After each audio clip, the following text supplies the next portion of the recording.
I wasn't supposed to be there. That's the honest truth of it. I missed my train to Edinburgh the night before. Some mechanical fault outside King's Cross that left 300 people standing on a platform with their luggage and their ruined plans. And by the time the rail company sorted out the vouchers and the apologies, I'd already lost my hotel booking up north. So I did what any broke, stranded person does in London. I walked. Not to anywhere in particular.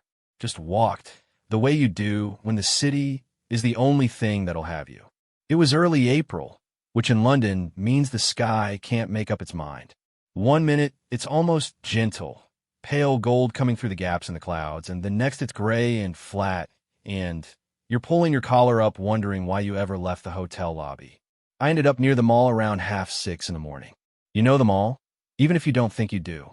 That long, wide road that cuts straight from Trafalgar Square toward the palace, lined with those plane trees that look like they've been there since the beginning of the world. The surface is this deep reddish color, like compressed rust, and when the light hits it right, especially in early morning when there's barely anyone about, it looks less like a road and more like something out of a painting. Like the city built a runway for royalty. I had a coffee from a cart near the park. The man running it had a thermos held together with electrical tape, and he called me love with a sincerity that should have been embarrassing but wasn't. I sat on a bench. Pigeons approached, assessed me, retreated. A woman jogged past with a spaniel whose ears bounced like they were on springs. London does this thing in the early morning where it becomes almost human. I wasn't expecting anything. That's the part one keeps coming back to.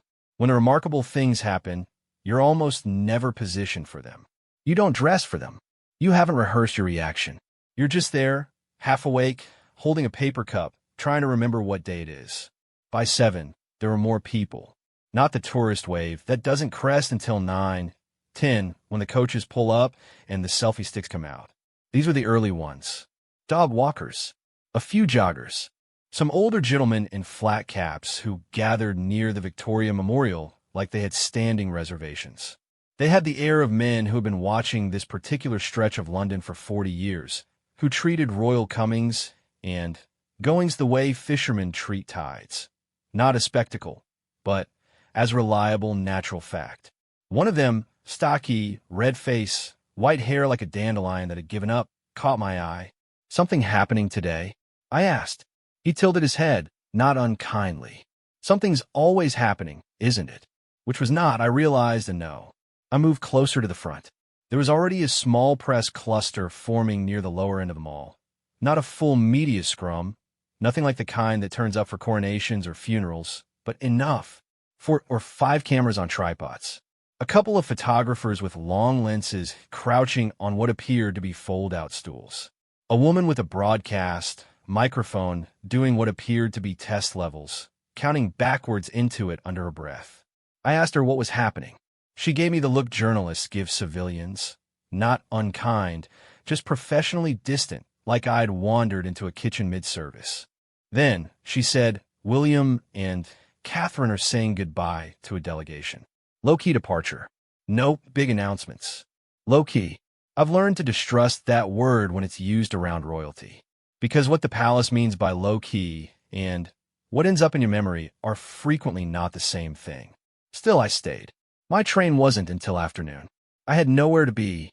I stood with my cold coffee and my underprepared coat, and I waited the way you do in London when the city hasn't finished with you yet. The crowd had thickened by 7:30. Maybe 60, 70 people pressed along the edge near the railings. Tourists with phones already raised, angled for something they hadn't seen yet. A group of teenagers in matching school uniforms, supposedly on a historical tour, mostly interested in each other. A man in his 70s near me had binoculars around his neck and wore the expression of someone who considers preparation a form of respect.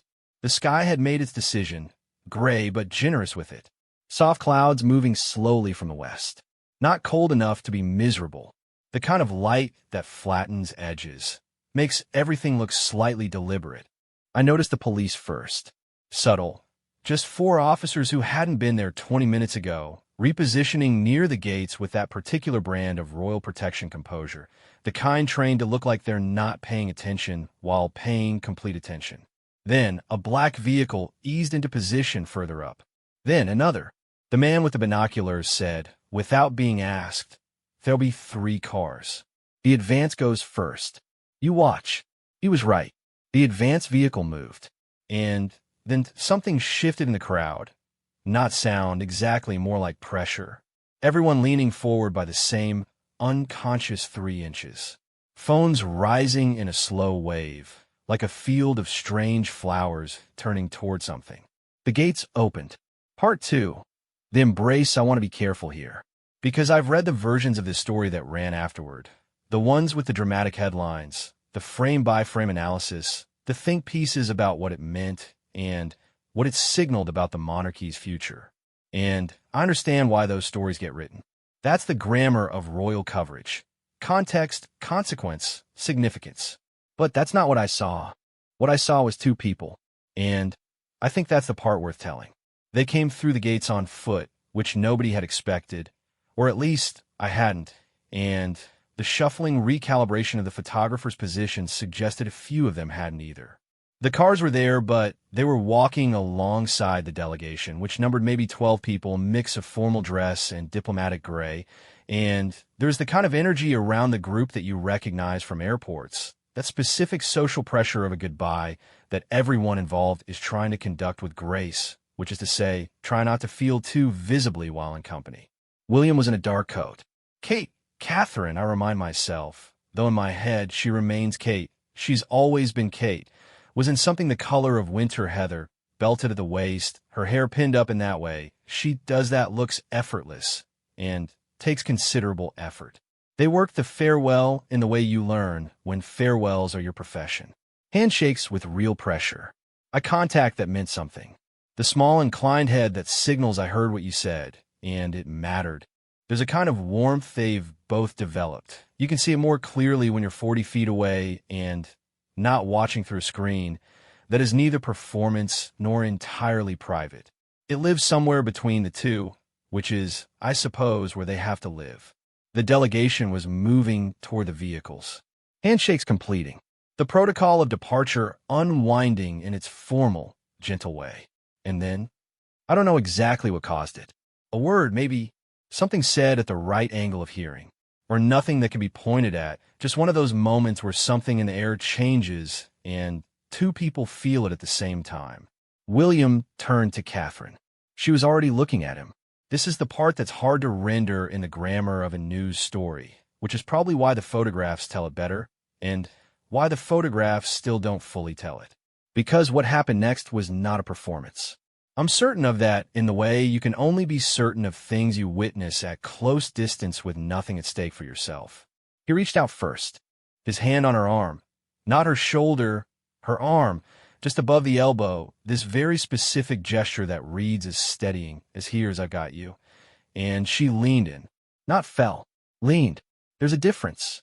Falling into an embrace is the body surrendering. Leaning is a choice, this small deliberate movement toward this offering of weight. She leaned in, and he brought his other arm around her, and for a moment, not long, maybe 8 seconds, maybe 10, they were just 2 people holding each other in the gray London morning while the rest of the farewell arranged itself quietly around them. I heard a woman near me exhale. Not dramatically, just exhale, the way you do when something lands somewhere true. The man with the binoculars hadn't raised them. He didn't need to. I thought about what it must cost to conduct your grief and your tenderness and your ordinary human need for comfort entirely in public spaces, with cameras at your peripheral, with the awareness that every gesture is archived. I thought about what it takes to choose, in that environment, to simply hold each other anyway. To decide the moment was worth more than the optics. I don't know what the moment was about. Maybe a difficult week. Maybe exhaustion. Maybe something said in the delegation's farewell that struck a personal note neither of them had expected. Maybe nothing specific, just the accumulated weight of a life conducted always at full visibility, and the relief of finding for 10 seconds a thing that was just theirs. The crowd had gone almost entirely quiet, which, if you know crowds near the palace, the ambient noise of 3 languages running simultaneously, the click of phones, the commentary, you understand, is not a small thing. Quiet is not what that stretch of London does. But it did it then. The embrace ended. Not abruptly, but with that natural unwinding that happens when the weight has been properly transferred, when the thing needed has been given and received. They separated with that particular kind of steadiness that isn't cold and isn't distant. It's just landing, finding your feet again. William said something. Low, only for her. She nodded. And there was something in that nod, this very small, contained thing, this gathering in, that made me feel I'd seen something I hadn't earned the right to see. Then she smiled. Not the public smile, the one that's real, but managed, the one calibrated for crowd size. This was smaller and faster and gone almost immediately, like a light switched on and off in a window, something glimpsed from a moving car. He touched her face. One hand, briefly, and then they were back in it, the delegation, the cars, the formal choreography of royal departure. She moved toward the vehicle. He said something to one of the diplomatic guests, and the warmth in his posture was real, but different. The professional warmth, the one that serves the occasion. But that touch, that one brief, plain, visible touch, that was the actual morning. The photographer to my left, a young woman with close-cropped hair and a camera that looked like it cost more than my rent, lowered her lens for a moment. Just a moment. She was looking at the spot where they'd been standing, not at her preview screen. I noticed that. A woman beside me. I put her at late 50s American accent and New York kind of practical to the way she dressed. Had her phone lowered too. She said, to no one in particular, that's a real marriage. The man with the binoculars made a sound. Agreement or sentiment, I couldn't tell. Maybe both. The cars had moved now. The crowd was dispersing in that slow, uncertain way, like no one quite knew whether what they'd witnessed was over or simply pausing. People checking their phones to see what they'd captured, some holding the screens up as if the image would confirm what the eye had already registered. I didn't try to photograph it. I don't know why exactly. It wasn't a principled decision. I wasn't making a statement. It was more like the moment itself had a quality that felt incompatible with being caught on a phone, like trying to cup water in open hands. The holding would have broken the thing being held. I stood there after the gates closed, in the cooling air, with my long-finished coffee, trying to locate what I was feeling. It wasn't sadness. It wasn't exactly joy. It was something closer to recognition. That thing you feel when you see a truth stated plainly, without flourish, in a form that needed no interpretation. The thing that makes you go, oh, that, yes, that. Part 3. While we were all really watching, I talked to a few people afterward. Not interviews. I'm not a journalist. I don't have a press pass or a notebook or a reason that anyone should answer my questions. But when something moves a crowd, people talk. Strangers become temporarily coherent around a shared experience. It happens at matches and at concerts and at parades. It happened that morning. The American woman, her name was Donna.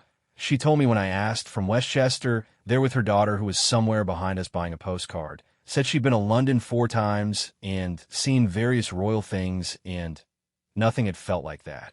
Usually it's very official, she said, searching for the right word. You know there are real people somewhere behind it, but you can't quite get there. It's like watching something through glass.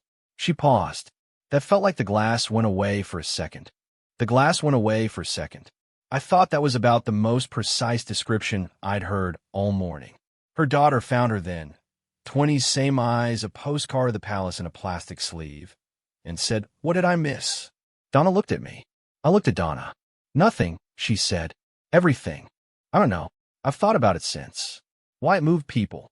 Not just the people who were there, but the people who saw the footage later, because footage there was plenty of it, and by evening it had done the particular thing that genuine moments do on the internet, which is move quickly across languages and time zones and arrive in people's feeds without context and still land. Comments in Portuguese and Japanese and Arabic and Dutch. People sharing it to their mothers. People sending it to their partners. That happens with spectacle, with weddings and jubilees and the grand performances of monarchy. But spectacle moves because it's designed to. What happened outside those gates was not designed. That's the thing. I think people are, by now, extraordinarily sophisticated readers of managed emotion. We've all seen enough press releases and staged photo opportunities and carefully timed candid moments to have developed an instinct for the machinery behind them. We know when tenderness is a costume and when grief is an invitation to see rather than a thing actually felt.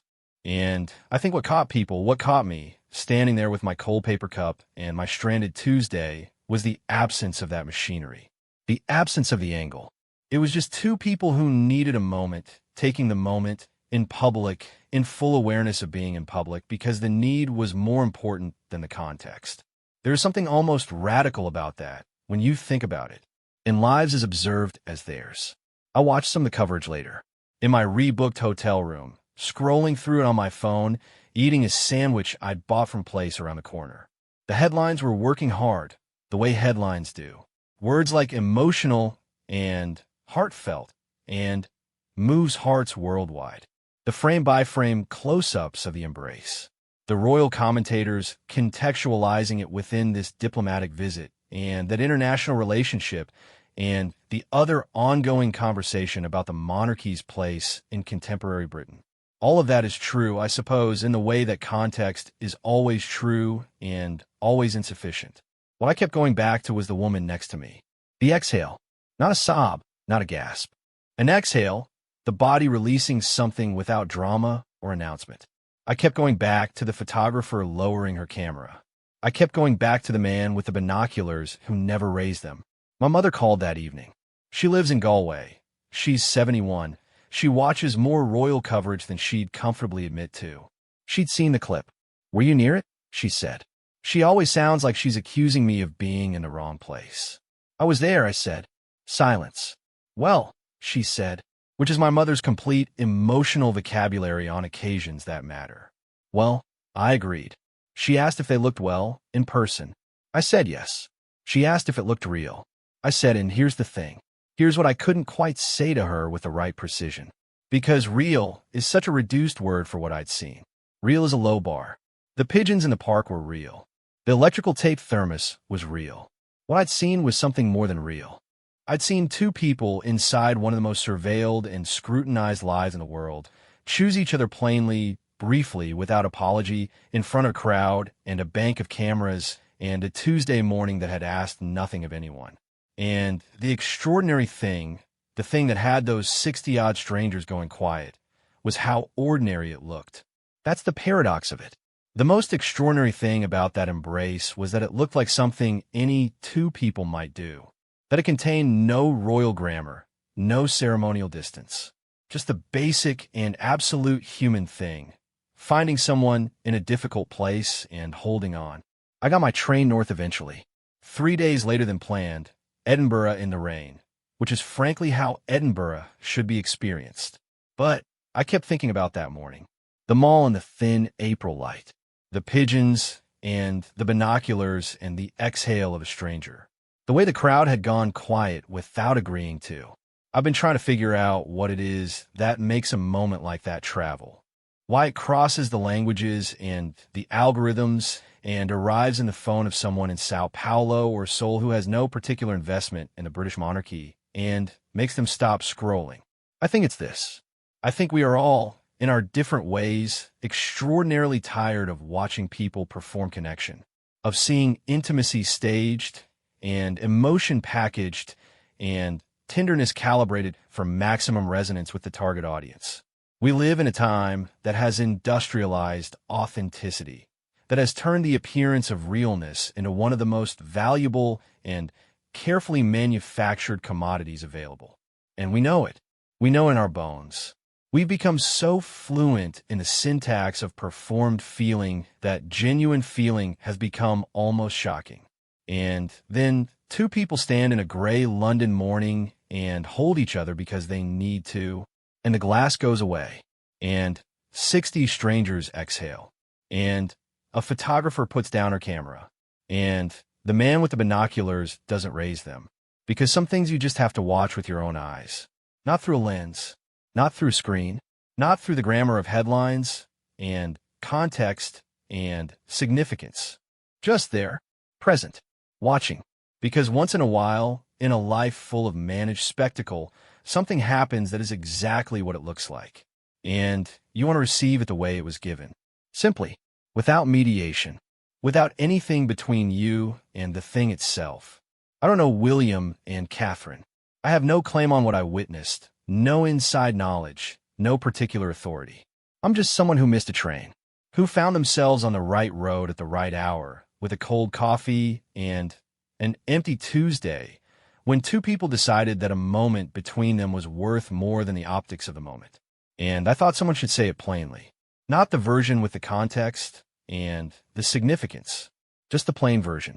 That it was a cold morning and the light was gray and the city was doing its slow early morning breathing.